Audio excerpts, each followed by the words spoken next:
자녀의 백신 접종 여부가 부모의 소득에 따라 결정된다는 연구 결과가 나왔습니다. 글로벌 뉴스 브리핑에서 자세히 알아보겠습니다. 자, 길금희 기자.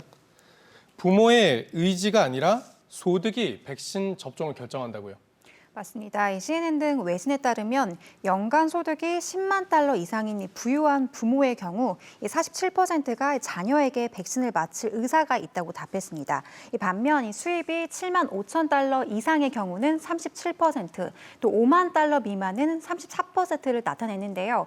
소득이 줄수록 백신 접종 의사 또한 점점 낮아졌습니다. 그러니까 이 소득이 높으면 접종 의사도 높고 이 소득이 낮으면 접종 의사도 낮다는 건데요. 이 소득이 낮을수록 백신을 선호하지 않는 이유, 실은 백신에 대한 불안감보다는 이 백신을 제때 신청해 맞기조차 어려운 환경이 컸습니다. 실제 이 부모들은 직장이 불안정하거나 이 백신 휴가조차 내기 부담스러운 환경 때문에 이 자녀들 백신 맞히는 곳까지 함께 가지 못하는 경우가 많다고 하는데요. 이 백신 접종에 있어서만큼은 빈부격차가 없게끔 이 가정 방문이나 이 노숙자 접종 등 이 저소득층을 위한 접종 전략을 더 많이 선보여야겠습니다. 네. 우리나라도 이게 맞고 싶은데 못 맞는 사람은 없도록 해야겠습니다. 다음 소식 보겠습니다. 이것도 여론조사 결과인 것 같은데, 자, 미국에서 인종차별의 역사를 가르칠 것인가 말 것인가 이게 지지 정당의 차이에 따라서 편차가 많이 갈린다고요. 맞습니다. 미국 몬머스대가 성인 800여 명을 대상으로 실시한 조사에서 공립학교에서 인종차별 역사를 가르쳐야 하는지에 대한 설문을 실시했는데요. 조사 결과 응답자의 75%는 찬성, 21%는 반대한다고 답했습니다. 그런데 찬반 응답자들 사이에는 유의미한 공통점이 있었다고 하는데요. 바로 지지 정당이었습니다. 먼저 민주당의 경우 지지층 가운데 94%가 찬성을 하고 5%만이 반대해 찬성 응답이 압도적으로 많았는데요. 반면에 공화당 지지층의 경우 54%만이 역사 교육에 찬성한다고 답했습니다.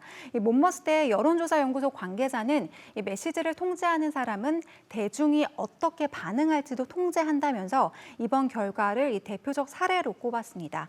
실제 공화당 유력 인사들은 이 비판적 인종이론 교육에 계속해서 대외적으로 부정적인 태도를 취했었는데요. 이런 모습이 지지층에도 영향을 미쳤다는 뜻으로 해석되고 있습니다. 네. 전반적으로는 인종차별 가르쳐야 된다는 의견이 더 많네요, 미국에. 알겠습니다. 자, 마지막 소식도 미국 교육계 소식인데 텍사스주에서 성소수자 관련 교육을 학생들에게 시키지 말라 이런 얘기가 나온다고요. 그렇습니다. 미국 텍사스주가 사실상 LGBT와의 전쟁을 선포했습니다.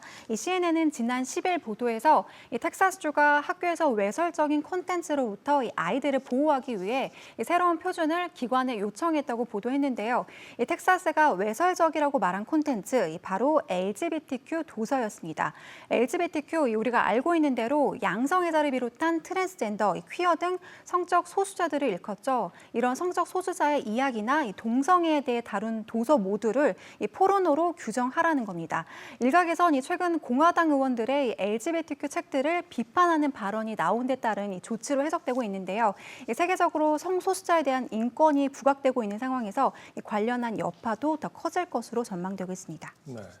성소수자 관련 내용은 다 외설이다. 이거 다소 무리한 주장 같은데 이런 주장이 미국 텍사스에서 나오고 있다는 소식 전해드렸습니다.